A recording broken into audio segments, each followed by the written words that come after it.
Hello and welcome to Ethereum Classic Community Calls. ETC Community Calls is a weekly voice chat that happens on the Ethereum Classic Discord server every Tuesday, usually at 1500 hours UTC. The content of these calls is decided by the ETC community.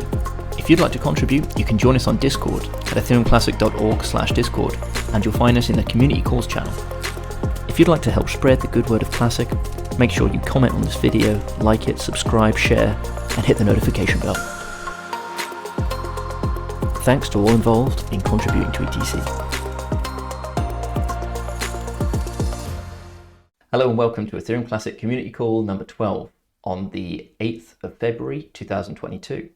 Today we're joined by special guest Afri to discuss hard fork coordination as well as various other ETC related topics. We've been collecting questions from the community this week and have a few lined up, but there will be opportunity later on to ask questions directly if you're joining us on the voice chat, or you can post a message in the community calls channel and we'll keep an eye on that.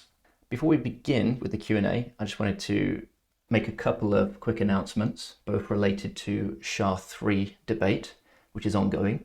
First, there is a dev call on the 21st of February at 1500 hours UTC, which will be discussing a proposal to reject ECIP 1049, and that would be to reject the SHA-3 proposal.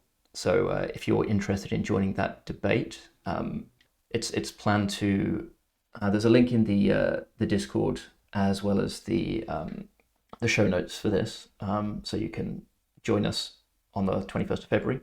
There's also a paper from Henry, who has just updated the community with his proposal to do a hybrid proof of work transition using SHA-3. So instead of an immediate switch over, some kind of phase transition, I believe. This white paper is literally just landed, so you're the first to hear about it, and there will also be a link in the agenda item to that white paper. And we hope to be discussing that white paper in a bit more detail next week, but we will recommend you read that if you're interested in continuing the debate there. So let's kick things off with the Q&A with Afri. So just a bit of background. First of all, there is an upcoming hard fork on Ethereum Classic called Mystique, which is landing on the 13th of February. Now, previous hard forks, I believe, have been having a dedicated hard fork coordinator. Luckily, the same is true this time with ETC Co-op taking charge of this fork, and they'll be helping with coordination. You can follow Bob's Twitter with updates about that, and thank you to ETC Co-op. As ETC is likely to be experiencing hard forks for many years to come, we wanted to open source some of the knowledge that has been accumulated over the years by speaking to a qualified hard fork coordinator in the hopes that it can help ensure future forks go smoothly. So we're pleased to be joined by one of the most experienced and qualified coordinators out there, Afri, who is a veteran and prolific caretaker of various blockchains and testnets. Afri has previously helped coordinate forks on ETC, such as Agatha, and I believe a number of previous forks as well. So first of all, warm welcome, Afri, and thank you very much for joining us today to share some knowledge with the ETC community. Hello, thank you for this warm introduction. I'm humbled. Yes, and thank you for inviting me, and thank you for giving me this opportunity to share my insights with the community. Great, no, it's our honor. Thank you. So first question, and I ask this to pretty much everyone. So who is Afri, and how has he been involved with blockchain, Web3, and ETC? Depends how much time do you have. I'm a long-term member of the crypto community. When I found out about Bitcoin, I was really excited. I think I would say I got into the space by mining. I really found it so interesting that you can, so like Satoshi's vision that one CPU is one vote. I mean, this does not necessarily hold true today, but it was just something that fascinated me about Bitcoin. And in the early days, I had really fun just assembling mining rig, like assembling GPUs and mining, not Bitcoin necessarily, but like a lot of altcoins in the back in the day, like Litecoin and other interesting experiments, and for me it was really interesting both from a technical perspective. I'm an engineer by degree, so I really enjoy the technicalities around this, but I also and really enjoy, really intrigued by all these potential impact this could have on the financial system or in society in general. So there, and eventually I came across Ethereum Classic very early on when I read the white paper by Vitalik Buterin and tried to test writing my first smart contract in 2015, which was a complete mess. But eventually, I kind of was sucked into Ethereum in first place because it was so interesting to see that you have this entire potential unlocked by a programmable virtual machine. And as I said, I'm an engineer. I'm naturally curious about these technical aspects. And yeah, here I am. I've been a long-term member of the Ethereum community, or also of the Ethereum Classic community. I was hard fork coordinator for both Ethereum and Ethereum Classic. So yeah, I think this is how the story begins. And here I am now, guest on this call. You have a hard fork scheduled that is basically the first one after the time that I was involved with Ethereum Classic. So yeah, I'm not really, I didn't really had the chance to leave the space in first place. I'm kind of still in here with one foot. That's awesome. Yeah, it's really good to kind of help us hand over the baton to the next generation of coordinators. So thanks for that. And let's kick off with the first sort of real question. And I guess, what would you say is the goal of hard fork coordination? Hard fork coordination is technically nothing. It's basically the same as traditional software engineering project management. You have to coordinate a group of people to reach a common goal, and eventually, in a specific case, to hit a certain deadline of delivering the various pieces of software towards certain deadlines that need to be met, because in this case it's very interesting with all these aspects around consensus between different clients, different client teams, between different teams that might work on applications or tests or whatever else involved. So the hard fork coordination is basically just a new application of a traditional software engineering profession, and it's a lot around orchestrating engineers doing a lot of QA, but also doing a lot of project management around timing, estimating, and yeah, all these kind of things. Okay, and in the process of coordinating a hard fork, what are the things that you're trying to avoid happen? I guess there's a number of potential things that you could say this hard fork didn't go well. So what might those be, and how do you try and avoid them typically? Yeah, that's an interesting question. So a hard fork is not really strict. There's no strong definition of this term hard fork, but I think we can all agree that this is a set of changes applied to consensus systems, such as a blockchain protocol, that introduces breaking changes. So the ultimate goal of a hard fork coordinator should be to, first of all, convince, or not convince, but help the community to find consensus on such an upgrade, not only on a technical level, but also on a community level, because there needs to be a rough consensus to move forward. Because if the community is not, I'm sorry, I'm just confused by my push to talk. If the community is not aligned on a hard fork, then it might not happen, or you risk a chain split if the community goes in different directions, or creates different tribes with different opinions. And a hard fork coordination basically assists the community in finding the path to rough consensus. And this is both important on logical level or on community level, but also on technical level. And the risk here is, as to answer your question, is that there are many facets to it. It could happen that the community does not care about an upgrade and just does not upgrade at all. So you have the tech ready, but miners keep running the old software, they don't upgrade. Another risk is that only a small amount of miners or other network operators upgrade, and then you risk a chain split because you have two different protocol versions. And the worst case is obviously that you have, if you have different protocol implementations, that you have consensus issues that only reveal on the mainnet activation, and this needs to be carefully prevented and prepared, and that's all what hard fork coordination is about: planning, testing, iterating, both on technical but also on community and communications level. So a lot of things can go wrong, and I guess especially when operating with a live testnet, some of these issues are not going to be apparent even in testing, and it's only on like an economically incentivized real world use case that some of the problems might emerge. Totally, this is always a risk, and that's why we have so many different testnets in the first place. So usually the process is that that the engineers test everything in private on their development or feature branches, and eventually when they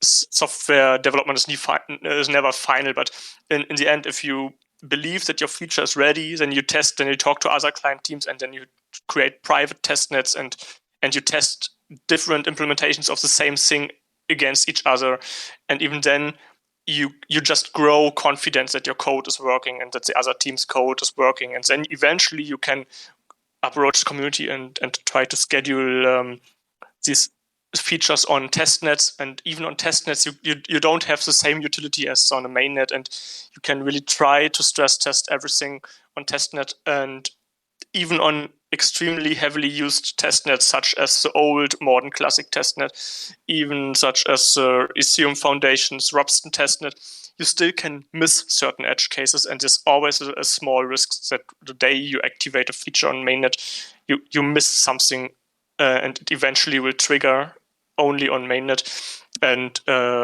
eventually break mainnet consensus, which would be the worst case or the biggest fail of hard fork coordination in that regard. I see. And I guess the big day of those forks must be fairly stressful. It's like a lot of work coming into one thing, and if nothing happens, you've done your job. But if it goes badly, then yeah, it sucks. So it totally does, yeah. In terms of the actual like fork block arriving on mainnet, what kind of tooling and monitoring systems would a hard fork coordinator typically utilize to ensure that things are going smoothly? And how would you detect any anomalies that you weren't expecting? Yeah, so in an actual hard fork, there are different parties involved. So the hard fork coordinator, as I stated, is kind of just orchestrating different involved parties. So on the one hand, you have the core developers that are basically, let's assume for one moment we are talking about the testnet hard fork. So in case the hard fork activates on a Kotti or Mordor testnet, then developers could just basically look very closely at their code or at their clients. They run in certain debugging modes or monitoring modes. They try to actively break it by triggering the new features that are activated.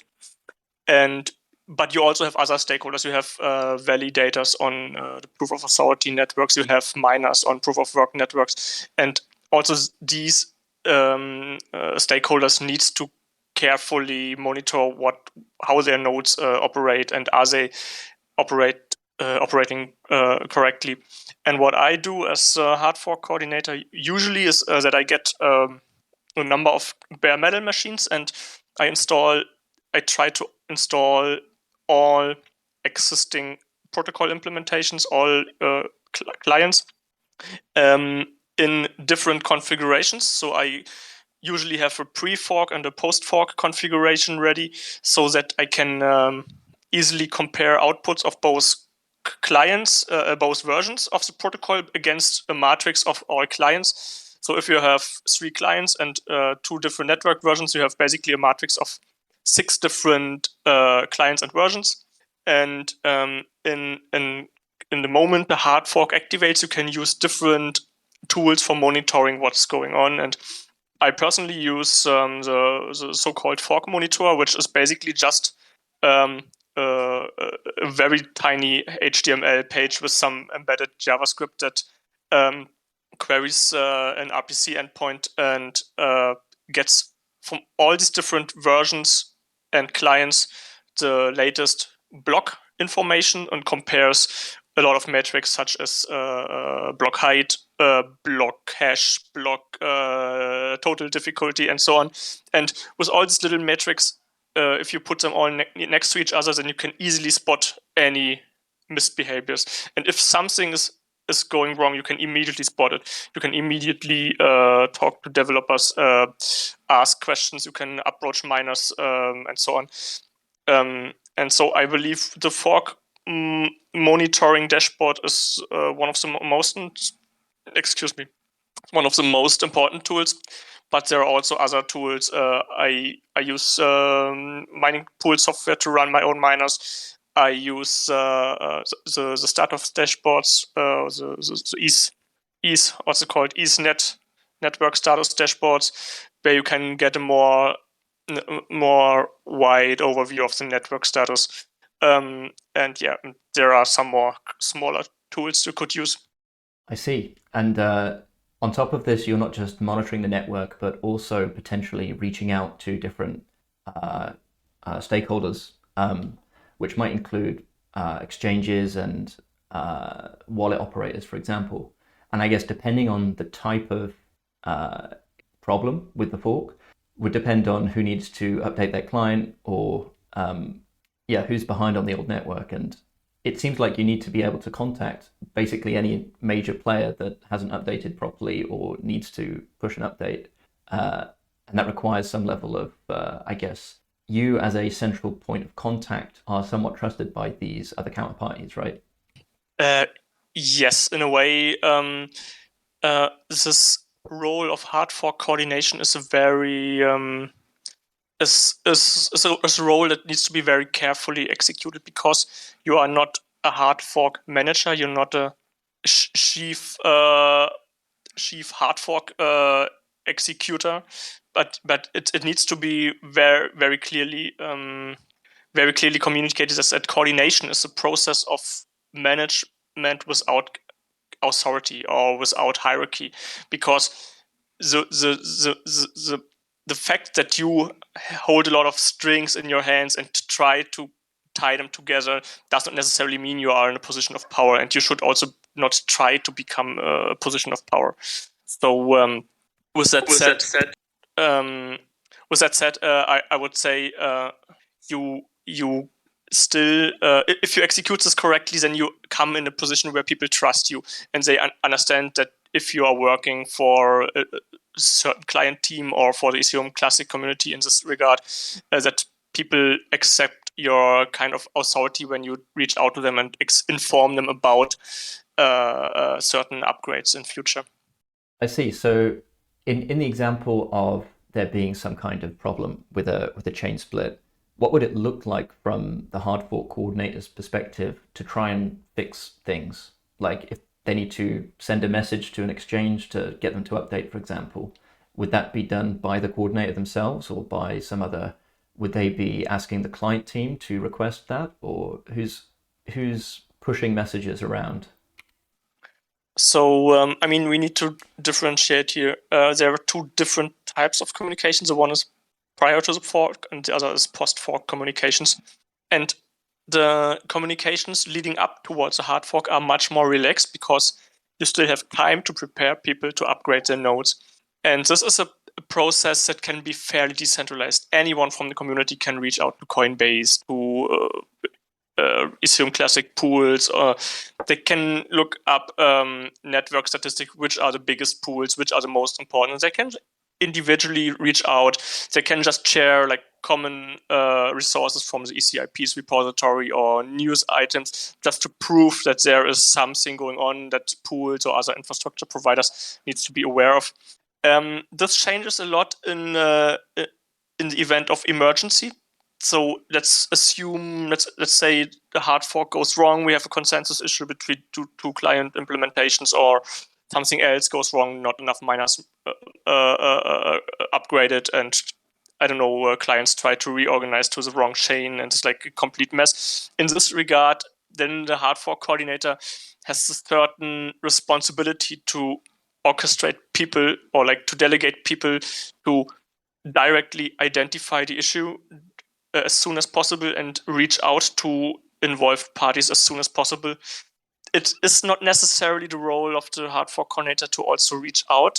I personally have done a lot of outreach just because when you have this responsibility that everything goes right and nothing goes wrong, then you kind of want to have tabs on all the involved stakeholders. So it naturally evolves this way that you start also doing the outreach. But I would carefully say that it's not necessarily the job of the hard fork coordinator, and specifically in decentralized communities, anyone could technically do it.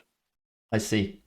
I guess one of the challenges that decentralized networks face in particular is the ongoing managing of these forks and maintaining some level of trust in a system that can be decentralized enough, but also not so decentralized that anyone could just like tell any exchange to use this version of the hardware, this version of the software or this version, and that could itself cause issues.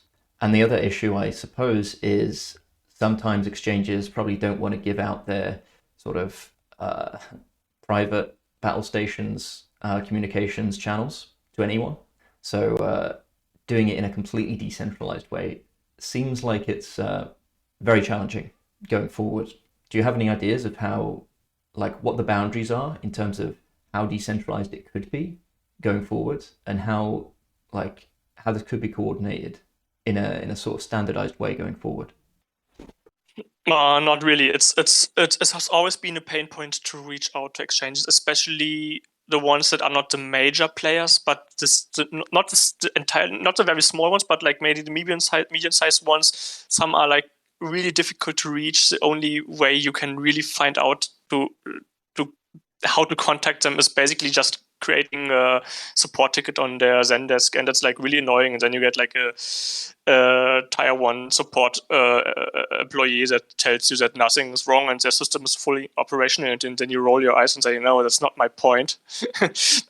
But I'm not coming with a recipe for this. I know that in the past, both ETC Labs and ETC Cooperative, they were facilitating strong ties towards certain infrastructure providers or exchanges. They use this through established business connections, contacts, but also through other official channels. And I don't know, for example, Bob Somerville, he maintains a long list of contacts which is relevant for these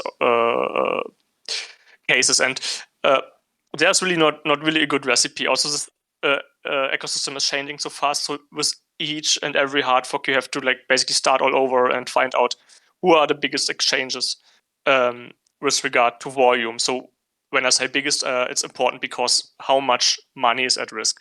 Who are the biggest miner with regard to network share? So this is important because the more hash rate you have on the right side of the consensus, the better your hard fork will execute, or the more smooth will the hard fork be. And this is basically each and every hard fork you have to basically reiterate your list and check, are these players still, do you have contacts? Do you know anyone who has contact? And this is, and still, I would hold my point, this is still processes can be decentralized because in a large community, many people know many more people, and you can basically facilitate these contacts and keep them alive. But then again, there is no cookbook for these situations. There's no definite guide to upgrading a protocol with regard to communications. Right, very interesting.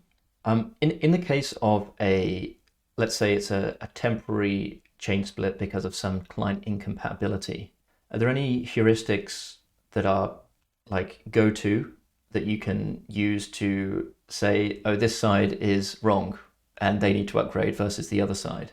Like if two clients have the same version and you're not really sure which one is misbehaving, like, how do you decide which chain to follow in the case of a chain split like that? Or is that not really a problem? I would not rule this out. It certainly is something. It's always a problem if something goes wrong. How fast can you identify the issue? How fast can you identify who's responsible? Not in terms of head, but in terms of which line of code is responsible.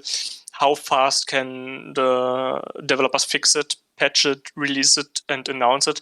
And I would carefully argue this is something where the core developers are really, this is one of the biggest responsibilities during hard forks that might go wrong, that they need to be very quick in identifying what the issue is.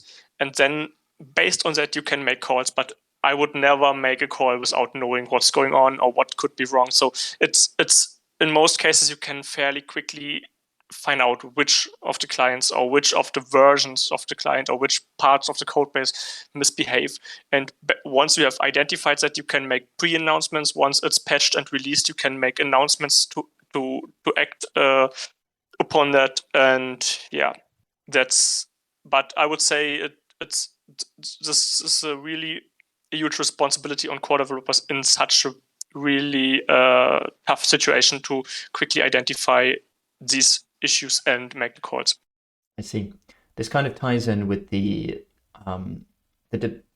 debate slash conversation about client diversity and whether or not having multiple clients is worth the benefit of these potential problems. When would it be better to have a system closer to Bitcoin where there's a single source of truth in terms of the client, the reference client, and then other clients can support it, but if ever there's a consensus issue, then it always defaults to one client, and then you don't have to maintain multiple channels to different core devs.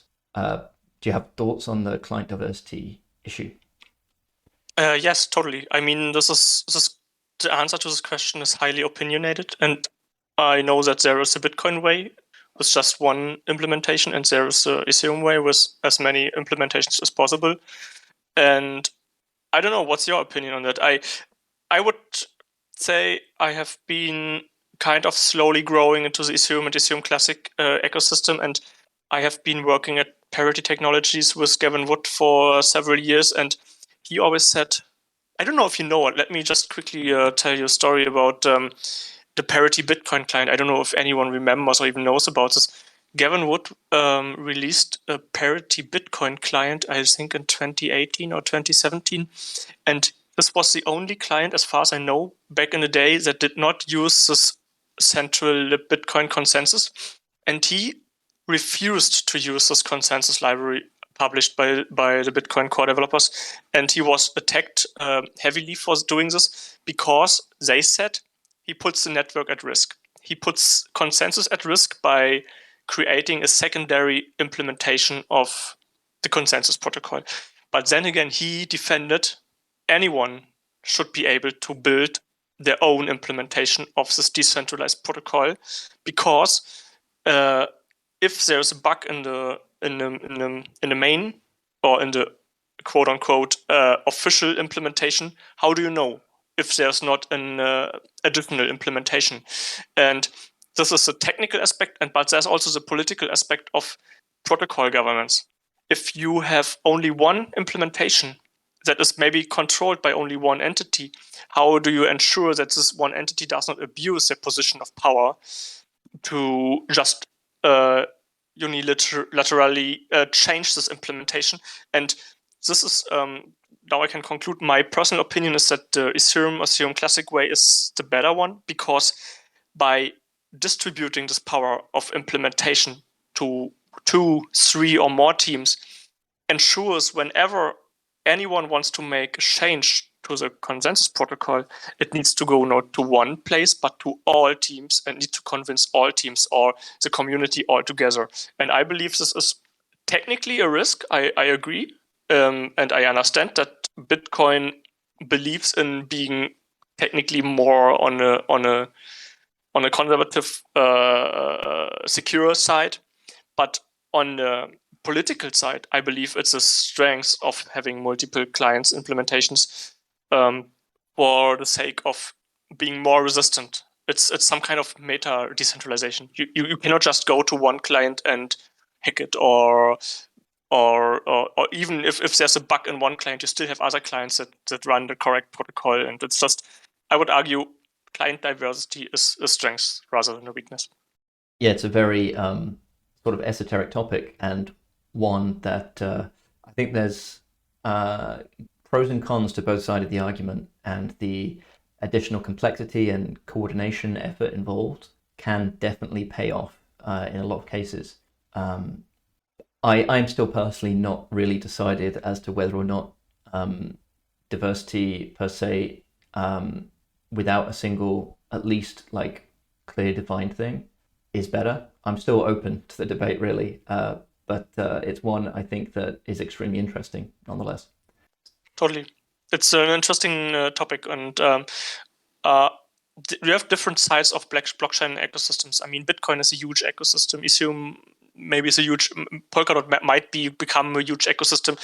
I would carefully say Ethereum Classic is more like a medium-sized ecosystem. They still have the strength or the ability to maintain more than one client implementation. But then again, you can look at all these smaller ecosystems. Yeah, you name it. You just scroll down a CoinMarketCap, and they only have one implementation. And you never know, is there a bug in their code? Do they even test? Do they even have the ability to test this against? Do they have any specification? How do they know that there's a bug?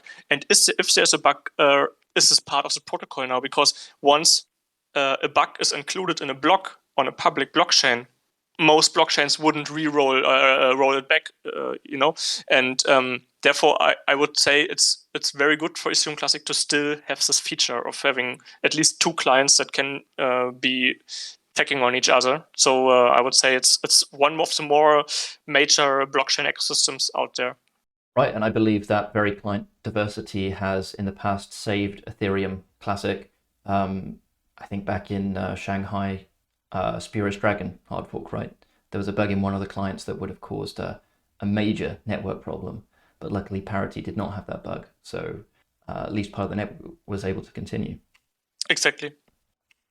Okay, so moving on to the topic of, I guess, the current state of affairs with regards to ETC.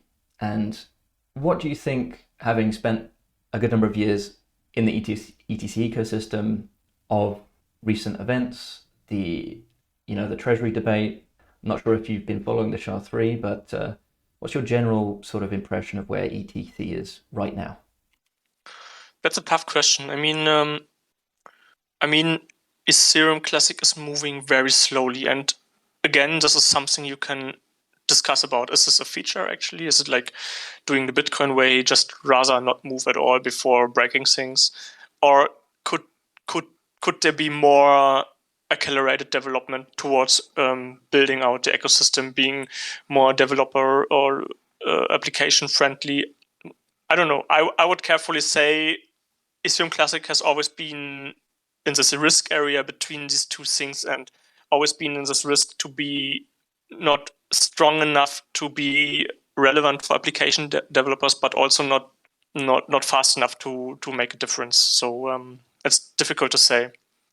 But it was also a very broad question, so maybe we can talk about certain aspects of what's going on right now or in the past. Let's put it this way. What was it about Ethereum Classic that drew you to it in the first place? Why were you even working on Classic at all? I mean, I have been in Classic from the beginning, and I have been very close to the Robinhood group. I've never acted upon it, but I've been in touch with them for a long time, and I've always been making jokes about how to explain your tax advisor that you not only have one Ethereum but two Ethereum now. And I've been always following along, and eventually when this core development team kind of imploded due to actions I don't want to comment on right now, it was basically a matter of how can Ethereum Classic be saved and be moved forward. And this was when I realized that I actually have a set of ideas that could improve the network or the protocol, and eventually stepped up to join ETC labs and assist the ECIP editors with hard fork coordination. And we executed a series of protocol upgrades that brought Ethereum Classic to the point where it is today. And I think the most important feature of Ethereum Classic is still, as of today, protocol parity with other EVM networks, which is really not to underestimate, because all tooling, solidity, everything. If we were to have a different version of the EVM on Ethereum Classic, it would be a huge mess, and we would have to provide our own tooling for developers. And this is something I would argue is the biggest benefit of using Ethereum Classic today. This is, I would say, I'm partially proud that I could assist Ethereum Classic over the last years in getting there and sticking there. And yeah, I think it was also great to meet many people of the Ethereum Classic community in Vancouver at the ETC Summit, and there was so much energy, so much good energy, and so many people building and moving forward. It was a great time. Yeah, I agree with everything you've said there, and for sure the tooling point is on point.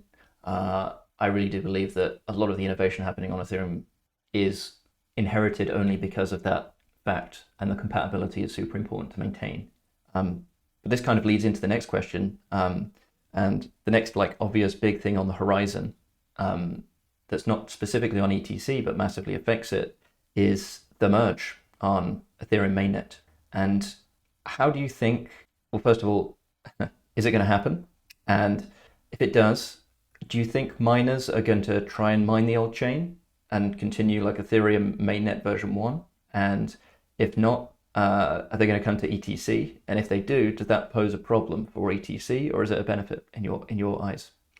Yeah, that's many questions. So first of all, I'm a miner by heart, so I love just however slow a miner is, doesn't matter. I love this feature of proof of work that anyone can be part of the consensus of the protocol, and that's why I believe proof of work is a great way of consensus. I was once going to a museum here in Berlin. They had, I think they had a small programmable calculator that was mining Bitcoin blocks and printing them out on a small piece of paper. So it's literally putting every hash on paper, and it was so slow, it was ridiculous to watch. But then again, isn't it amazing that even a small calculator could, I know it's not practical, but it is theoretically possible that this calculator mines a Bitcoin block. Yeah, that just has this potential here. And this is something that you entirely lose with proof of stake. There is nothing like this in proof of stake, and this is an entire paradigm shift that is, it's just not an easy move. And I understand that many people call, for example, for Bitcoin to also move to proof of stake, and then this entire energy consumption debate that everyone hates so much kicks off again. But then again, ask yourself, what is the alternative? And I believe proof of stake is not a good replacement for proof of work in terms of the features it gives you. And to your question with regard, is the Ethereum merge will totally happen? I have been contributing to some of the Ethereum 2 work in the last 2 years, and I kind of stopped contributing because it's such a difficult development environment. People are very competitive. You can feel that there is a huge pressure on Ethereum to deliver proof of stake, because it has been promised since, I don't know, 6 years. Because this repeated Bitcoin energy consumption or Ethereum energy consumption debate, they just want to ship it no matter what it costs, and it will happen. I cannot tell when. It will definitely happen. I have mixed feelings about this, and with regards to will miners continue mining the proof of work chain? I don't think so, for different reasons. Because if the reason number one is that the difficulty bomb is still something that would have to be removed actively. So this means, in addition to the merge, you would also have an actively proposed hard fork to remove the difficulty bomb. And in this, because you have to actively propose it, you need to come up with a name. You would have to call it Ethereum Classic Classic or Ethereum Classic 2 or whatever. And this is what people will not accept as real Ethereum or Ethereum Classic or Ethereum Classic 2 or whatever you would call it. And the other thing is that I believe that because this entire Ethereum ecosystem is so keen on delivering proof of stake, and I don't know how many million ETH have been deposited onto the beacon chain already, it is basically, we are beyond that point of return, and Ethereum will certainly move to the proof of stake consensus algorithm for sure. Whenever this will happen, I don't know, but I don't think there is any proof of work future in the Ethereum Foundation network. And if these miners will actually move to Ethereum Classic, this is something we will have to see. But the fact is that there are not so many proof of stake systems left, and it's proof of work, and Bitcoin is the biggest proof of work network. And what comes next? Right now it's Ethereum, but what will be the next one after Ethereum switches to proof of stake? We don't know. There is a lot of hash rate that needs to be redistributed, and we cannot really tell. But if you scroll CoinMarketCap, like by or CoinGecko, whatever metrics you use, most of the top coins are actually moving towards proof of stake, and it does not leave many options for miners or mining hardware. Right, I even heard that Dogecoin is planning a switch to proof of stake or something, which is kind of surprising. And yeah, I would add that the whole DeFi ecosystem is basically the deciding factor, I think, in terms of where the value is going to shift. And it seems like it's in their interest, if they are holding Ether, to go to staking. I think a lot of them seem to believe that they can reap the rewards of staking and get that value that miners would be providing. So in terms of if there was an exodus of miners looking for other chains, this would mean there's a lot of hash rate going around, as you mentioned. And there are some people in the SHA-3 debate that are saying that this is a very dangerous thing for Ethereum Classic, because Ethereum Classic will no longer be profitable for most miners, and the latent hash rate is just going to be used to 51% attack the chain. Do you think that's a reasonable possibility? Or do you think they're more likely to just honestly mine the chain? I mean, to answer this question, you need to speculate a lot. I would argue that 51% attacks are very involved, and it happened to Ethereum Classic, it happened to other chains. It will certainly happen in future again whenever someone believes the effort you put in there is worth the risks you are taking.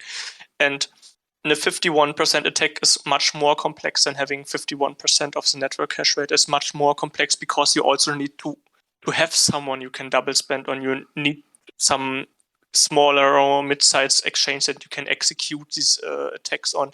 And this comes with a lot of work. So I believe there is a fair amount of miners that just does not care, as long as they get more coins out of it than they pay on electricity. Then they would rather mine honestly than go through this extra mile of preparing and executing a very risky 51% attack. Right, thanks for your perspective on that. It's good to add some additional viewpoints into this debate. Now, we're nearing the end of the pre-planned questions, and I will open this up to the chat shortly, but I just wanted to end on a kind of open thing for you, Afri. What are you up to these days, and is there anything you wanted to add to this discussion or wanted to mention a shout out or something like that? That's a great question. I mean, I'm working at ChainSafe now. ChainSafe Systems is it's a blockchain company, a development company that is very chain agnostic, and this is something I really appreciated. I have been in Bitcoin for so long. I have been experimenting and developing for so many different altcoins. I have been in Ethereum. I've been in Ethereum Classic. I tried to launch the Polkadot Parachain. It's just this ecosystem is so interesting to just be limited to one project, and I would just say everyone should be open to all the projects, and just you can easily build on multiple blockchains if you want to, and you should not be sold to one solution in first place. And this is something I appreciate about working at ChainSafe. I can work on many different blockchain ecosystems in many different programming languages without being sold or soldered to one solution. And this is something I would just leave here for everyone to, I don't know, appreciate it or hate me for that. That's just something I do right now. And in my free time, I actually started to work on EVM tooling. I took over maintaining the Ruby Ethereum gem. So if any one of you builds applications in Ruby or in Rails, then hit me up. It has Ethereum Classic support. Yeah, that's what I do right now. Awesome. And I know the ChainSafe guys are a stellar team and doing really good work. And I would add that I think that whilst we all love Ethereum Classic, it's really it's the end goal that matters. And if that means then using other chains and connecting the chains, I think the future is a multi-chain system. So I think you're right on the money with that. So yeah, thank you, Afri, for answering these pre-planned questions. And if we have time, I would now like to open the floor up to some other questions from some community members, if there are any. Yes, I have a question. Okay. What do you think may happen to Ethereum Classic ecosystem if a chain split would happen, a permanent chain split, in case one side moves to SHA-3 and the other one continues to mine the current algorithm? Just look at Bitcoin Cash and Bitcoin SV. I would say it's always possible, and it's I mean, we have to appreciate this opportunity that communities, if there is no rough consensus or is there no consensus at all, it's always a feature, I would say, that communities can just fork off. If this ETC hash versus SHA-3 debate can never be resolved, I mean, it might be even healthy for the ecosystem to create two smaller ecosystems or communities that not only separate logically but also technically.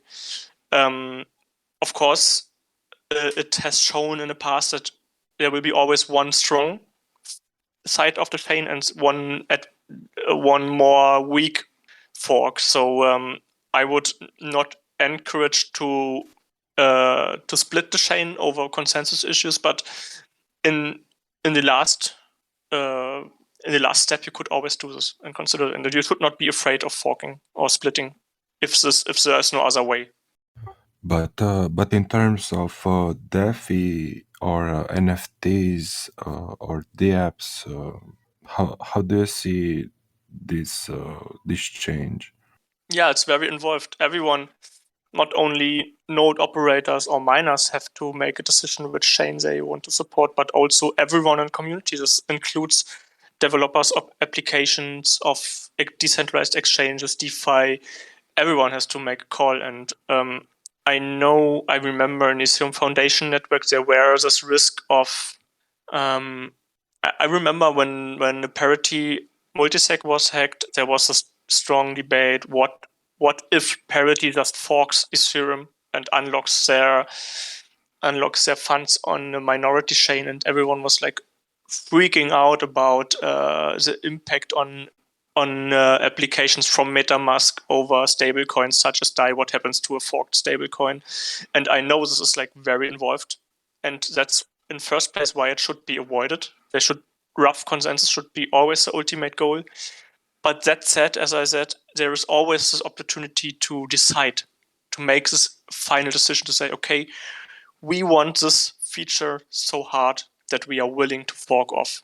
And then everyone needs to make the call. Will your let's assume you have a DeFi stablecoin. Will you support it on network A or network B, or will you even go that far that you support it on both sides? Contentious hard forks are always a very difficult task to pull off, and many people lost money in the DAO hard fork, for example, when Ethereum Foundation patched the protocol, and there was replay attacks on Ethereum Classic, and Ethereum Classic was forced to implement a different chain ID. It's always not the recommended, but it's still a possible route. Thank you. Another question is related to the treasury debate. What are your thoughts on a tax for miners for getting basically money to fund development, improvements, research, and stuff like that? This is a very nuanced question. The general sentiment, I would say, it's always good to have funding for the ecosystem. It's crucial to have funding for developers, especially for core development. The treasury proposals we've seen on Ethereum Classic were kind of controversial, and this is mainly because of the power that comes with this responsibility. This potential of abuse that could be introduced. So the question is less of a technical one, but more of a governance question. How much money do you put where? Who is controlling who gets money? How do you make change to the system? And in the beginning, I was following this debate closely, and I was under the impression this was going completely backwards, that some stakeholders in the ecosystem tried to fill their own pockets based on this proposal. So I believe it's better to have no treasury than something like that was proposed back in the day. But then again, it's always good to explore ways to fund development long term, and communities should not be afraid of doing so. And you could always, Ethereum Classic has a very strictly defined monetary policy. You could always revise this, but this is something you need to do with the entire community together. You need to clearly define the goals. Who should be funded? How much funding is acceptable? Also, how much can you take away from miners? Or will you create additional block rewards that not go to miners but to a treasury? However you call it, however you map it out, you need to be very careful. And I would not say it should not be done, but it's very difficult to do it in a fair way. And eventually, all mechanisms of governments around us in the end are very messy. Let's face it. Thank you. This is my last question. Do you think that developers are I don't know, scared of coming to ETC, or they just bypass it and develop on Ethereum because there is more money there and more users? What do you think it's slowing development for ETC? Oh yeah, that's an interesting question.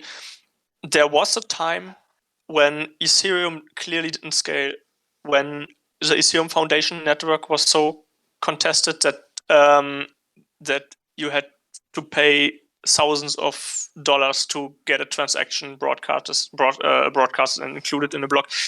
This was a time before layer 2 was a thing, when side chains were a thing. Like I would say POA network was an interesting example. XDAI.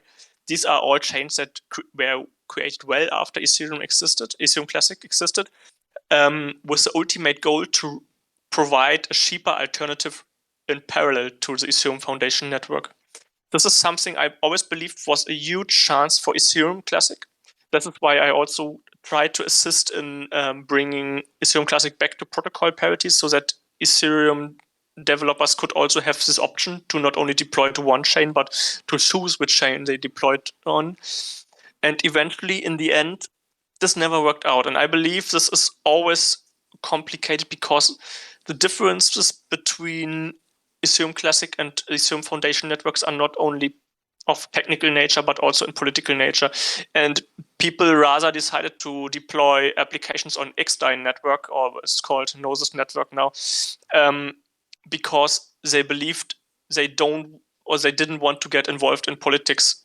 Because the moment you move an application from Ethereum Foundation network to Ethereum Classic network, it doesn't necessarily have to be, but it could look like to outsiders as a political act.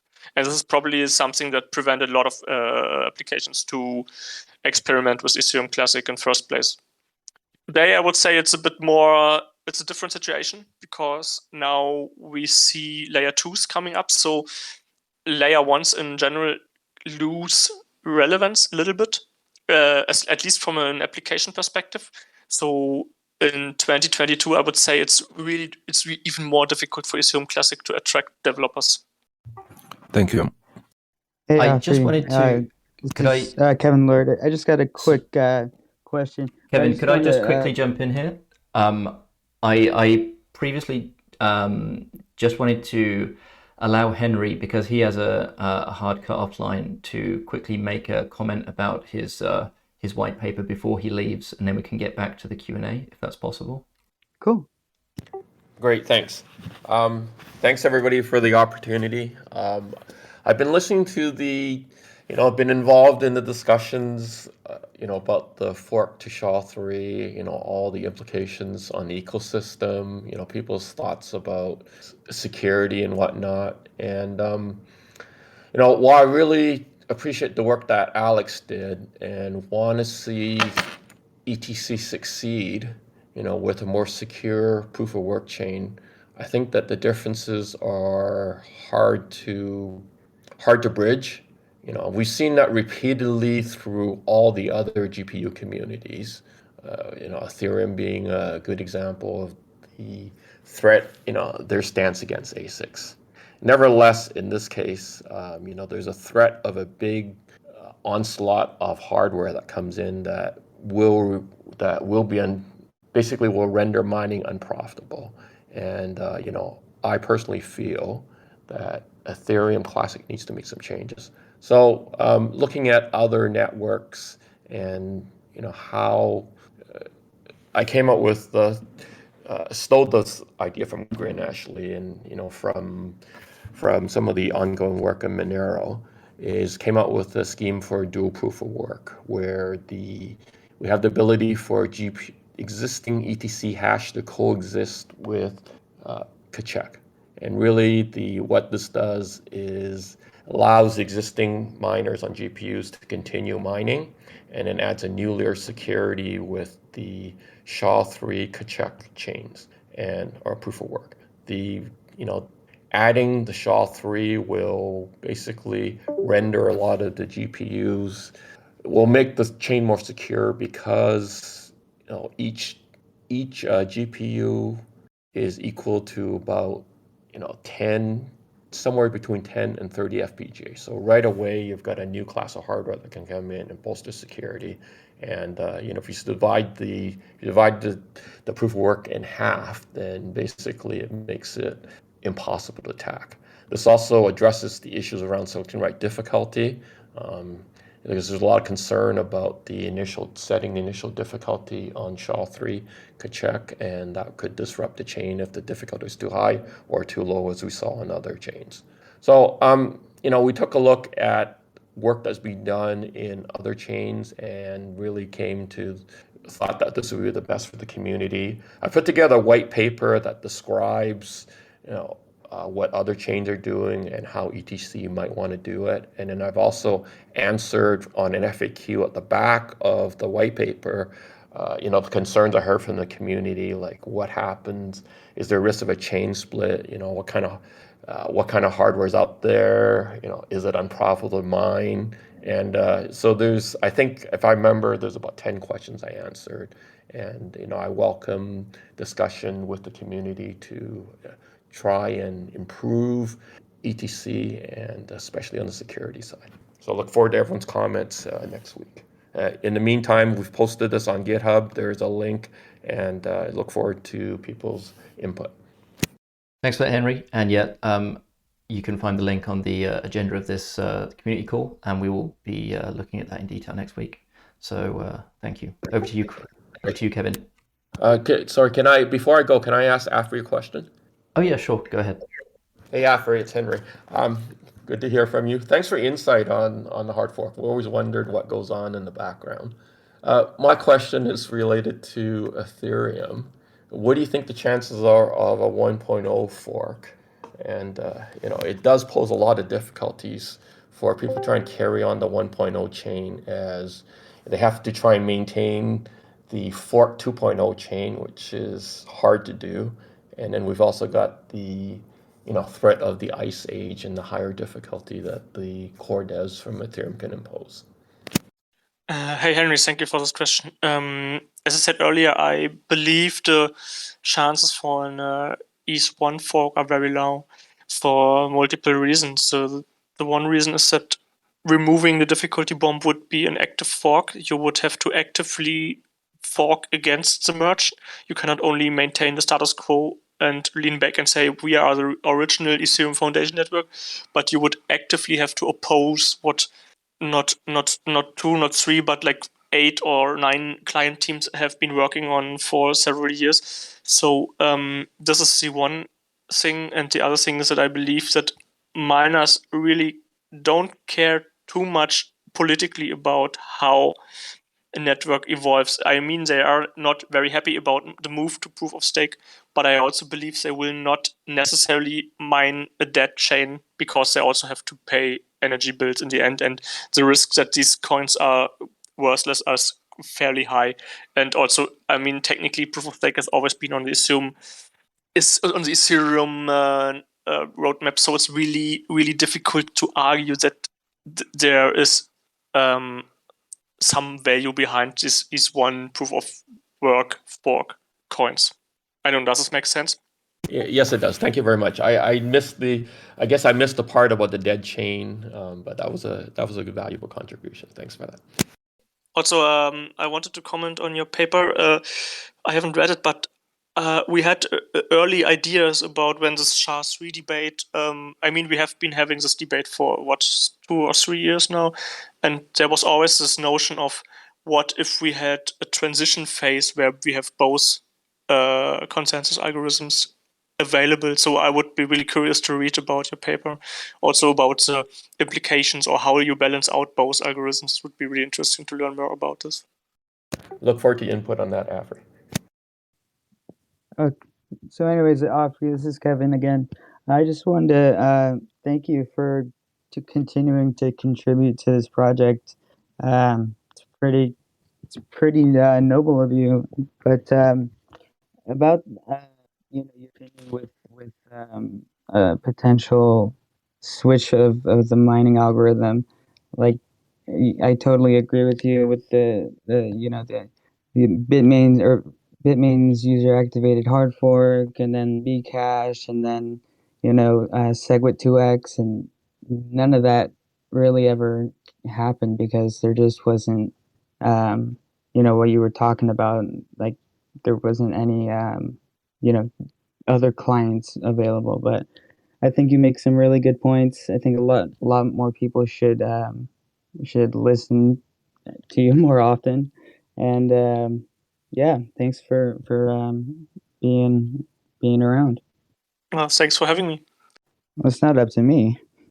I mean, it's still interesting developments on Ethereum Classic. I'm really curious to see how it works out.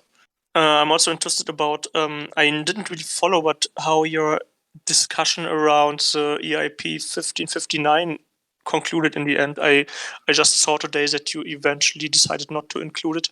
I mean, I know that you never wanted to include it, and it makes totally sense not to include it.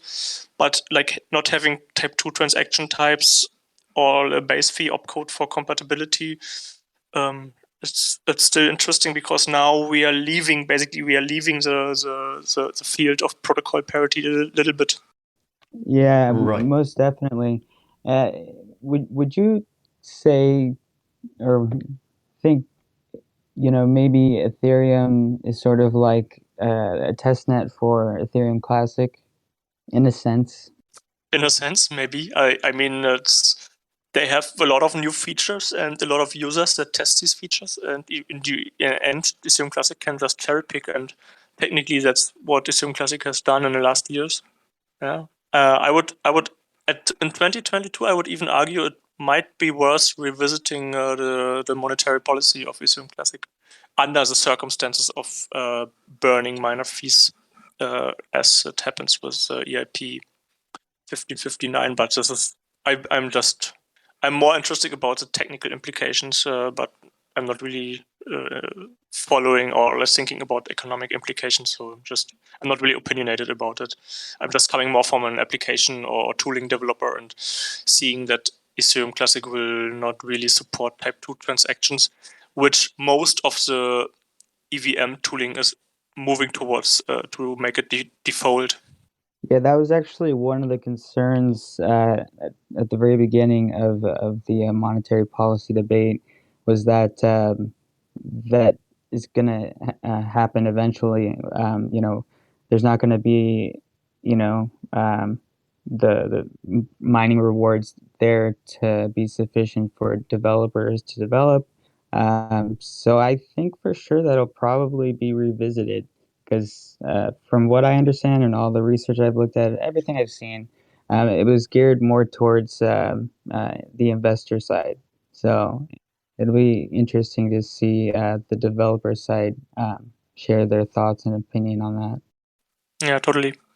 With regards to the base fee opcode lack of support, I'm also not sure why that was intentionally avoided. I think it was rejected from the Mystique fork, right? But maybe it will be added later on, and potentially if Ethereum Classic implements a versioning system, then that could also be added as one of the many EVM versions that it supports.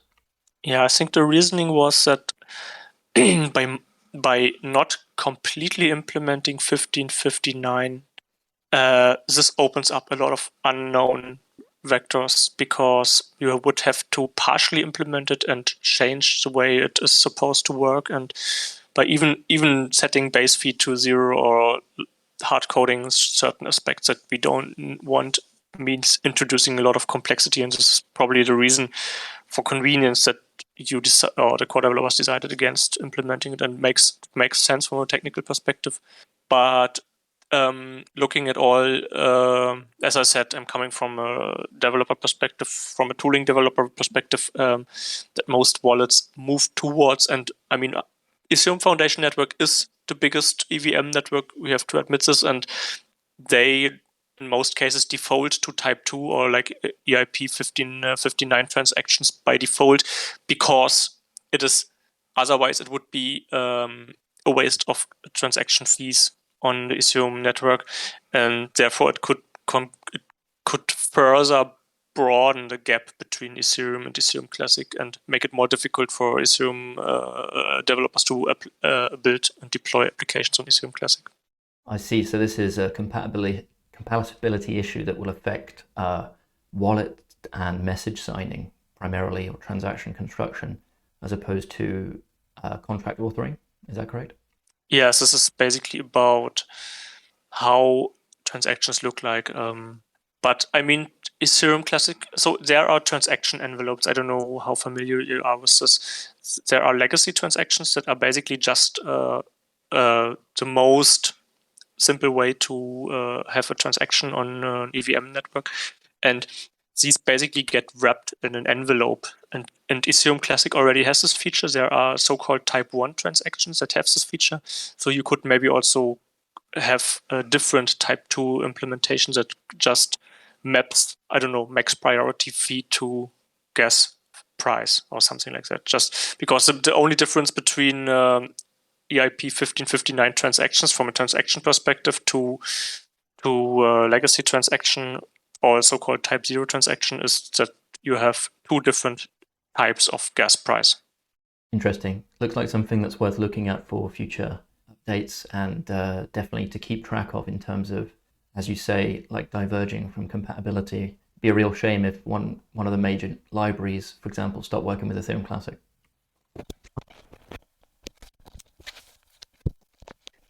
I have one question about the timing of parts of a hard fork.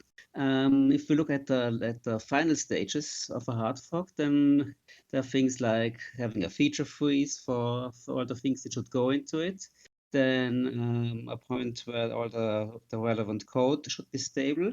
And once you've reached that, then I guess the next step would be to set a transition block, schedule when the hard fork will happen, and make an announcement.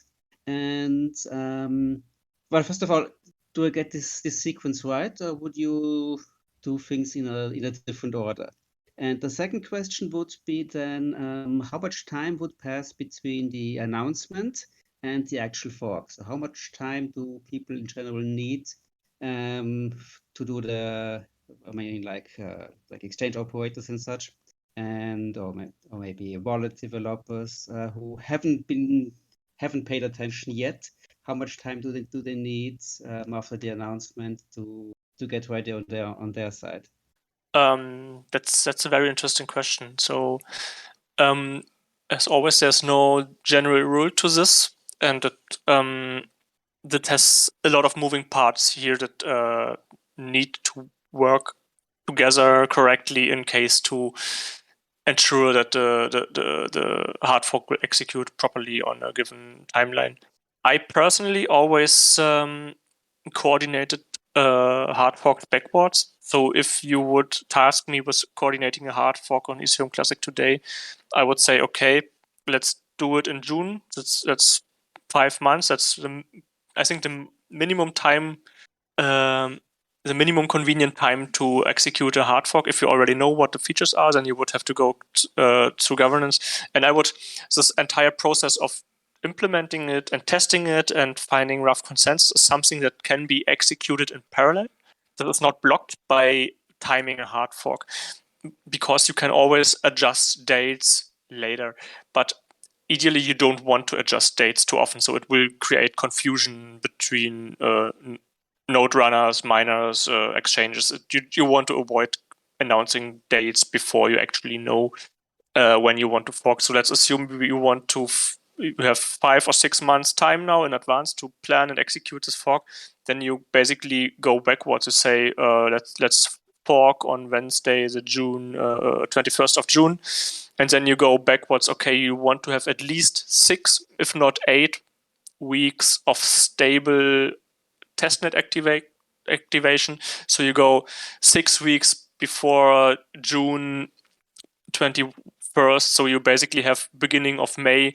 This would be the last testnet activation in this case on Kotti testnet. Maybe 2 weeks before, so end of April, you would do Mordor testnet. Mordor is much less stable than Kotti, so you would do a Mordor testnet activation. And now you already have a very tight timeline, so you already see, okay, end of April is just 2 months out, so you would have to deliver this entire development cycle, this entire private testing or internal testing cycle needs to be delivered within the next, let's say, 8 to 9 weeks, starting now in February. And this would also include the ECIP governance process. So you would make a proposal to make this hard fork on this date.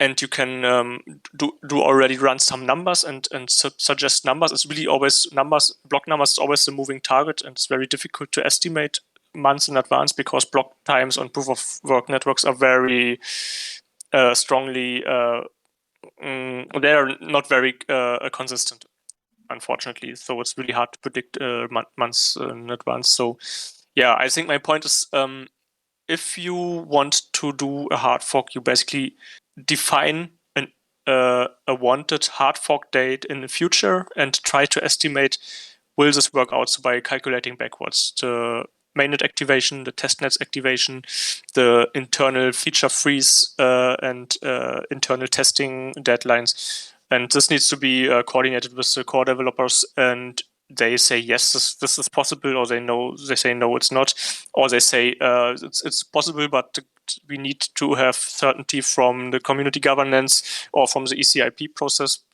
Some client teams might say they don't start implementing a feature unless it's in last call. So as you see, there are many moving parts to this. I hope this answers your question. Yes, thanks a lot. Hey, Afri.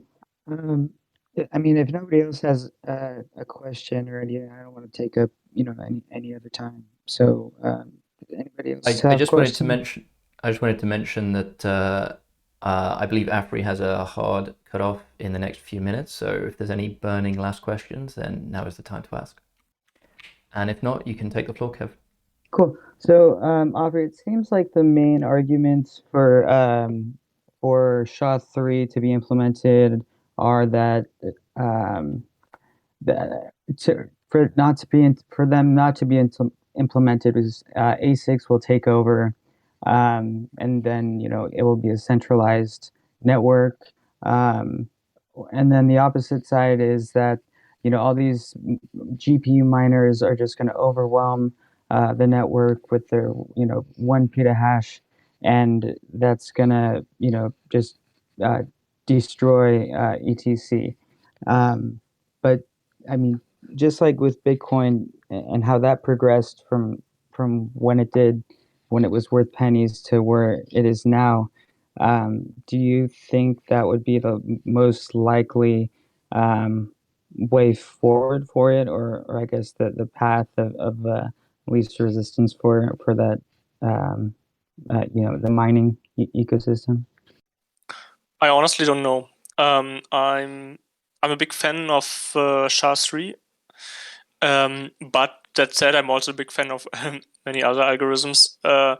In this entire CPU mining versus GPU mining versus specialized hardware, FPGAs, ASICs, I never really found my spot in this debate because I can't really tell what's better. Is this, you have these CPU mining networks that are run by botnets. Basically, you have this, you have GPU mining networks that have like this I mean, there are people that claim that there's no way to make something CPU proof, GPU ASIC resistant in first place, and you can tell the community it's GPU only, and then you have the companies secretly having specialized chips mining it anyways on their more efficient hardware. I don't know. I would say I would carefully say something like SHA-3 would be very fair because it's like a gold standard in cryptography. It is extremely efficient and fast, and it would be easy to optimize for anyone who has access to building specialized hardware. And it's also there might be even applications for specialized SHA-3 ASICs beyond mining. I don't know. I'm not an expert on that, but I would carefully say you should not be afraid of moving towards something like SHA-3. I'm not necessarily saying you should do it, but I'm also not very opposed either. But since we are on an Ethereum Classic call, looking back at, I don't know, maybe Alex did this talk in Vancouver on ETC Summit advocating for SHA-3 in 2019. And then looking at the horrible, I mean, I'm happy that all teams that were involved in the last months and years where we had to mitigate 51% attacks and patch different, we had this mesh protocol, we moved from ETH to ETC hash. All these solutions, they kind of worked, and we managed to prevent further attacks. But then again, what if we had taken Alex seriously in 2019 and just executed upon his ideas and stand out from move away from Ethereum, move towards a different algorithm that could be more efficient, more fairly distributed with regards to hardware. And I mean, what if? I mean, there's a lot of whataboutism, but I cannot give a definite answer. But I would say you should not be afraid of. And I also like a lot Henry's idea about having even more than one algorithm if it's carefully spec'd out. Yeah, I totally agree. You know, if it's if there's a time and a place, you know, go for it. If there's not, then you know, I don't think it should. I guess I'm impartial.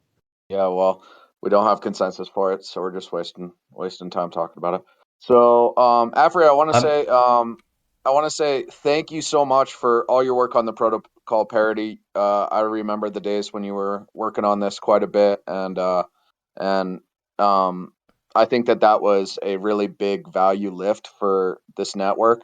One thing I heard you talking, and you might have addressed this earlier. I apologize. I've been kind of in and out of this call. Was a lack of users and how we didn't see the shift when the fee markets were extremely high on Ethereum. I also was of the opinion that we might start seeing that migration over to Ethereum Classic. My question to you is, do you have any thoughts on why we didn't see that shift? And perhaps there's some bridges or some sort of products, protocols maybe on top of Ethereum Classic that would help in kind of ushering people over to the network. I believe that you cited, you know, people didn't want the political statement, but nowadays I think that that's kind of fallen to the wayside, as we've seen with Binance Smart Chain and some of the other ones where they kind of created those type of bridges, some through their centralized exchanges, and you started seeing protocols pop up on those other EVMs. Do you have any opinion on some of the high priority protocols that need to be built on Ethereum Classic Ronan? to try to jumpstart that type of ecosystem? We are running very close to time, so I will let Afri finish this question pretty quickly because I know he has to go in a couple of minutes. So yeah, you could wrap up, and then we'll say very big thanks to Afri for joining us, and yeah, massive thanks from everyone here, and it's been extremely useful to have this conversation. So I'll leave you to finish it, Afri. Yeah, thank you for having me, and also thank you for those questions. It's a really interesting one. I think it all comes down to network effect. Do you want to do DeFi on Ethereum Classic if there's only limited set of exchanges, if there's only limited set of tokens you can trade, if there are not sufficient bridges to other networks? And I don't really have a protocol to recommend. I would just try to, I mean, we are running out of time, but I would try to, for everyone in Ethereum Classic, to zoom out and think about what could be the options, what could be the opportunities for Ethereum Classic going forward. Because, I mean, let's face it, in 2022, Ethereum Classic really, you cannot only be immutable and have a monetary policy and stick to your values, and then again, nobody. I'm trying to be provocative. Please don't take my word for it, but just nobody cares to build applications on Ethereum Classic. You need to try to define why. You need to find out why would people build on this, and maybe it's worth to like take a look at. I mentioned layer 2s earlier on Ethereum, which kind of fill this gap between. They still use this network effect from all these applications and protocols available on Ethereum Foundation network, but they also fill this gap of being cheaper and faster and still as accessible as Ethereum Foundation mainnet. But also I don't know how many of you are following the network effects of Polkadot, which is also interesting. They also have EVM chains. They also have very similar applications. They even work with the same browser plugins, and they came much later than Ethereum Classic. How did they build this up from scratch? What did they do to attract so many people to actually do DeFi on Polkadot? Or I don't know. There are other Polkadot is just one example. I could go on and go on.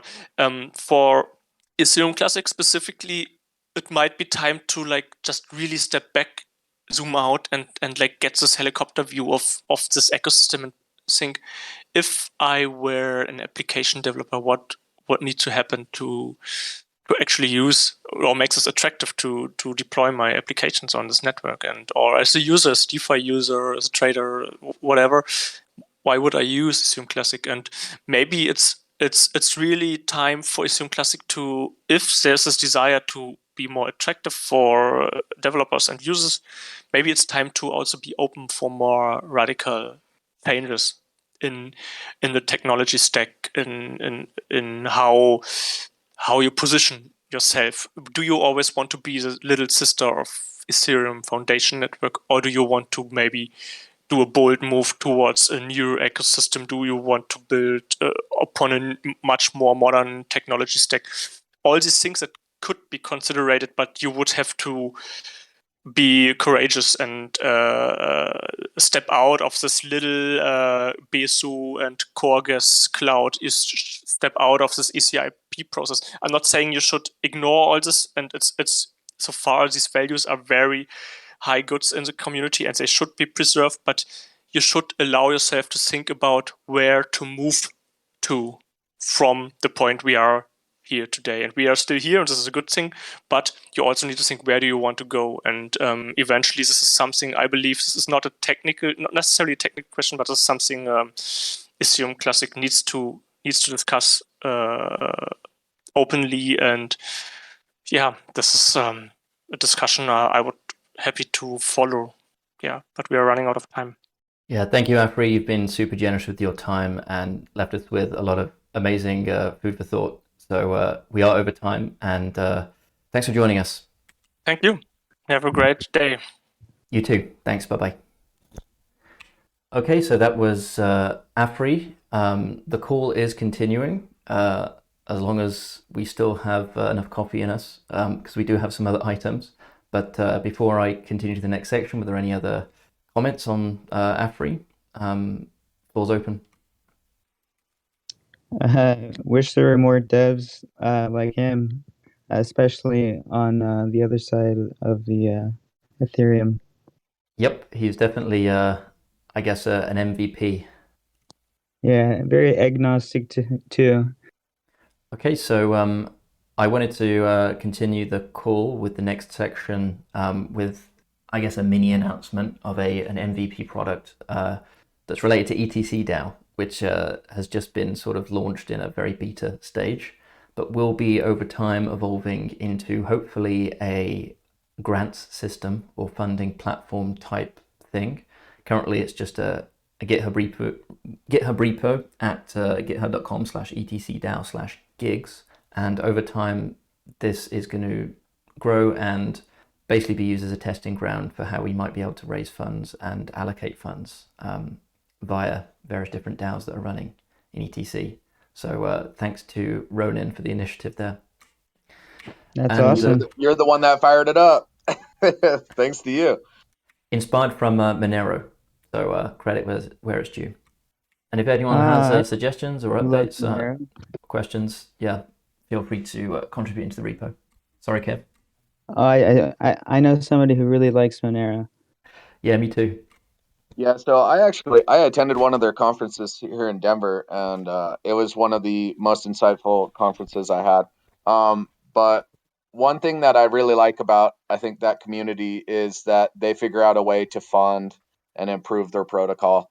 And they're pretty honest about their protocol too. That's what I learned at that conference, was they really do take privacy seriously, and they're honest about their shortcomings, which I think is really helpful when you're just trying to make the tech better. And here, I feel like we have a lot to learn from Monero in that regard. I think sometimes we aren't entirely honest with ourselves of what we need to do for this network. And I think Afri was really hitting on a great thing there. Is I think we need to zoom out, take a bird eye view of, how do we stay competitive in this landscape? We get in these very micro debates over stuff that frankly isn't adding value to the network. It may in a very, very long time, but the network might not even be around if you don't get traction. So the whole thought of this ETCDAO thing was, this actually was something that I had noticed in Monero a long time ago. and when I came into the Ethereum Classic ecosystem, kind of, I think I was watching it in 2018, and I was saying these people, there should be some sort of funding mechanism in this system, and I thought something like this made sense. I remember posting about it in the server, and there was no appetite at all for it. And it was, hey, we have 3 private teams, or I can't remember if it was 3 or 2. But anyways, there was no appetite for it. And now what we've seen is we've kind of seen those teams starting to fall to the wayside. And then we've also seen the risk of losing funding and how that affects the network. And so my whole thought was just build it like a business where you create positive revenue loops, right? So you have a protocol that you start building little gigs that generate more funds to build more little gigs and fund more gigs. And it's just, that's my thought of doing it. I was never one that thought that we needed to adjust the protocol to build a treasury and all that. So anyways, I think that's kind of where this has started, is that the treasury fell to the wayside. There is a real funding need. And there's tons of great protocols on the Ethereum Foundation network that could be ported over here. People just need some money to do that, and you can start filling up blocks with transactions on Ethereum Classic and give it a go. And I think that that's a more productive use of our time than us fighting over extremely contentious ECIPs and trying to shake the foundation of this network again. So that's just my piece on it, is that I believe that this is the right direction for this network. And, hopefully it grows to be something that's meaningful, over time. And hopefully as it props up protocols via open source development, right? Hopefully transactions increase on Ethereum Classic, and the fee market gets sparked, and then all of a sudden, all of the great things that we've seen on the Ethereum Foundation network, which we watched over, it was about 2 or 3 years it took to really jumpstart it. Hopefully we have that happen over here, and we didn't have to do crazy changes to the network protocol that are destabilizing in nature to achieve that type of user adoption. So anyways, that's just where this kind of came from, and kind of what I think it can do. And, and thanks to Istora for setting this up, Do you think something like that is a lot more efficient than something like Gitcoin? Well, I think they can be used in the tandem. The goal was to use Gitcoin with this as well, if I understand correctly. Right. The thing with Gitcoin is it's more for finding actually funding projects that that you want to create, as opposed to deciding which projects to fund in the first place. And I think why we wanted to use Gitcoin was the developers already there. So rather than making the developers come to us, we just go to where they're hanging out. I know many open source developers just go and they check in there and they see, oh, is there a gig that that I already know how to do, so I can make a scalp of that real quick. Also, I think that it's good. We had talked about last call. It was, are we paying the right amount for these jobs? I think that it's a good market to look at that too. Like, what's a reasonable fee for development of a certain code base that we want on Ethereum Classic? So, yeah, for sure. I envisage this gigs platform as a kind of like meta, like central organizing location for deciding what stuff should get funded.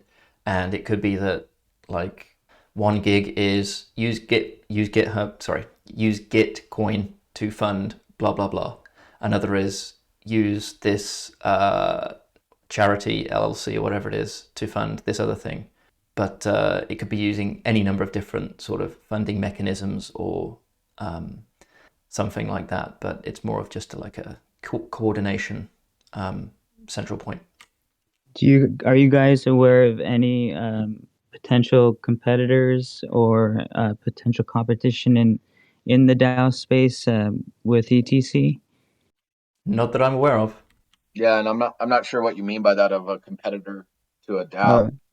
Okay, yeah. So, yeah, Saturn, that project, they're working on developing some DAOs. They're still, trying to get their stuff together.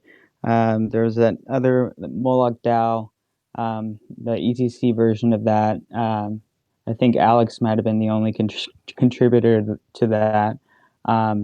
And I think there might be one other one, but I was just curious if you guys had heard of any other ones. Yeah, I knew about those, but I thought Saturn folded, and then I thought Alex's thing never took off. I think that wasn't that spurred around that when the Treasury was coming up from IOHK. I can't remember, but I thought that's where that came up. I think I don't know if those are. I wouldn't think of those as competitors, because I think just the concept of this is to try to organize in some sort of way of getting stuff built on Ethereum Classic. We had 3 private teams that built no protocols. Not one protocol went up, and so we're seeing Ethereum co-op or ETC co-op, and we're just not seeing the funds go into meaningful protocol development on top of Ethereum Classic. We're seeing it go to ECIPs that may be beneficial way down the road, but it's not addressing any immediate needs. So this is, I think, the urgency of this is starting to come up because there just isn't anyone that's pushing on that type of immediate need on this network, which is to prop up protocols and get it so that the end user can fire up a token and there's an ecosystem. There's an AMM, there's just all of the other stuff that you see on other EVMs. I mean, the model is out there. It's extremely easy to see. As Afri said, zoom out to a bird eye view. It's a barren landscape on this network in the sense of Saturn was probably the only thing that was a type of AMM to trade tokens on this network. But even so, I mean, that was a really, really, I mean, I'm sorry if one of you guys are worked on that or whatever, but I mean, that was some old looking web that just wasn't enticing at all. And it also you're right. What's that? I said, yeah, you're right. Yeah, it was like old ass PHP. I mean, it just didn't even look like it was of this decade. Which was fine if it was an MVP, but it got no adoption, right? And there's no surprise to me on that. We have the models out there. There's the protocols out there. I think the thought is to get this going. And we've had previous calls on this, and it was let's start really small. Let's do identify small things. Just start trying on the proper or really it's kind of like try Gitcoin, try any way to start getting stuff built onto this network. Because as Afri was saying is, the hourglass is ticking here. We have to start doing stuff on top of the network. The network in itself is in a pretty good shape. It just needs the right protocols on top of it. We can't just be stuck in 2018. We got to keep moving it forward. So that's what I think is the general purpose of this. I don't think it's to compete with another DAO to do any of that. It's to really try to get stuff built on top of Ethereum Classic, so all of our ETC is worth more money. Yeah, that's a really good motivation behind that. Yeah, sounds like a really good project. But as far as Saturn goes, they're trying to do the exact same thing. I mean, all the original developers, they're gone, but a new set of people have come in and really devoted their own time and stuff and are trying to get this thing back together. But yeah, it'll be interesting to see what happens with ETC because this space is so valuable and it's going to be such a missed opportunity for a lot of projects if they choose not to use ETC. Yeah, and I look forward to seeing whatever comes out of the Saturn guys. We'll see what goes with that, but something needs to happen something needs to happen in this Discord, and we need to be propping up protocols. There's plenty of Solidity developers out there, right? There's tons of them, and why are they not building on this? Because no one's paying them to prop up these protocols. So that's it's a money thing. It's a put the money in the right spot. It's not a lack of development talent. It's not like the network is not integrated in damn near every exchange, right? It's like it's everywhere. Literally everywhere. Yeah, it's literally everywhere. And then on the wallet side for an exchange, it's extremely easy to add the Ethereum Classic Network, just like you would do anything with Ethereum. So anyways, you need to have the use cases on there, and I think that's the direction that this network needs to go. We really need to start filling these blocks with transactions, on-chain transactions, and not just someone moving funds back and forth. We're talking, trading transactions, all of the stuff you see on the Ethereum network. That fee market, when people are saying, oh, the merge is a very bad thing for Ethereum Classic. Well, if you have that fee market and you have that activity, it's not. It just means that Ethereum ETC will be worth a lot of money in the future. But you got to build it. You got to build, what do they call them in Ethereum? The Lego stack, I think is what they used to always say. You got to build the Lego stack on top of the ETC network. I haven't heard that one. Yeah, it's true. I think it was their 2019 marketing thing to get people to build protocols on top. Yeah, and I hope to see maybe as an action item for this week, hopefully we can get 1 or 2 proposals into this gigs thing so we can start testing out the system. Because I think as long as we do something every week and make some progress, we'll eventually get there. It's not going to happen instantly, but we just need to constantly be having activity. Yeah, and I think if there's any developers, and what I've learned is a lot of developers just learn like a single code base and they try to apply that to numerous networks. If any developers are listening and you're like, hey, I know how to put that on the Ethereum Classic Network, prop up a proposal. This is an open thing. Go and submit the proposal on this repo and get it in line. And we'll figure out how to get money to you guys. I think that's the goal. Yep, sounds awesome. I wanted to move on now to the topic of pool centralization and uncle production, because this was an interesting item that was brought up this week, I believe, by WP Rack. I'm not sure how I should pronounce your name. Did you want to jump in there? The easiest pronunciation is just to say Werner. Werner, okay. This cryptic acronym is simply to have something that's reasonably unique, so that I don't have to pick a new name, a different name for every site. The uncle rewards, that was something brought up by Mr. Crazy, who I think is still on vacation. So the issue is basically that if you have pools that are very big with a lot of hash rate, then they have then when they mine a block, then they have a very good probability to be also able to mine the next block. And they also have a time advantage, because they will see if they mine a block that will end up on a blockchain, they will see this block immediately. And all the other pools or the other clients, general, will see this block with some delay. So they start later being able to make blocks that sit on top of this new block. So if there's a pool that controls a lot of the hash rate, this block has a good chance this pool has a good chance of being able to get runs of consecutive blocks that come from that same pool. This in turn means that they have a good chance of blocks that they find to be blocks that really move the chain forward instead of being uncles. And now on Ethereum, if you find an uncle, then you get paid you get paid less. But, could you briefly explain for the audience what an uncle is? An uncle is a block that is correct, that passes all the controls, but it didn't make it to the longest chain.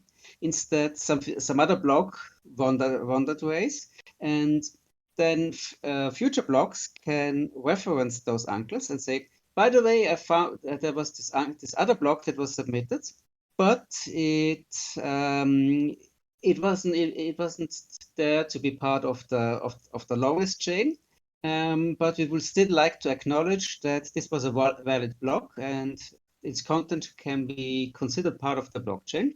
And when you make such a reference, then the one making a block that contains such a reference gets a little reward, and also the producer of the uncle block gets a reward.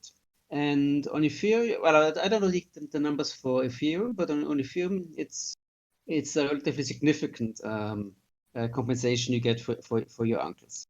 So they're not worth as much as blocks that move the chain forward on the longitudinal direction, but you still get something for making blocks that make it a bit wider. While in Ethereum Classic you get very little, and this means that any pool that has a lot of hash rate, which is especially the case on Ethereum Classic, where Ethermine is currently, I think, must be close to 50%. Let me just check how much it has at the moment. At the moment, it has 46.7% of the global hash rate of Ethereum Classic. So they're very close to 50% already. And so this means that because they are so dominant, they have a very good chance of being able to make consecutive blocks and cash and receive always the full block rewards, while other pools only not only get uncle rewards, but they have a much higher chance of getting only uncle rewards instead of full block rewards. So this creates an unfairness between the pools, which goes beyond the differences you would expect based on hash rate. So it's basically a bonus for the biggest. It's sort of kind of subsidiaries for the elites in a way. And also first of all, it's not nice for the smaller pools, and because it also encourages. I mean, at the moment, it doesn't seem to be to happen to the worst extent imaginable, which would be the largest pool trying to actually suppress other pools by simply ignoring their blocks. Then they could probably already be able to get away with this by just looking at their own blocks, ignoring all the others, and eventually, well, no other pool could keep up with them, and it's very unlikely that they all would agree on the same competing chain. And then they could basically make all the other pools unprofitable. We don't see this happen, so that's good. They're not doing anything actively nasty, but still we can see that there are benefits from the synergy effect, and this might get worse over time. And of course, one issue with having such a massive pool concentration is also that, first of all, the pool diversity, the system drops, so you have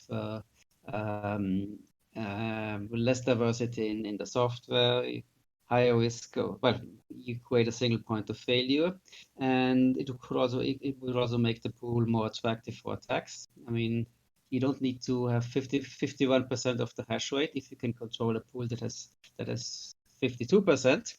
Then you just need to take over the pool and make it do your bidding, and you control the chain just as much, and you haven't spent anything in hash rate, so it's even cheaper.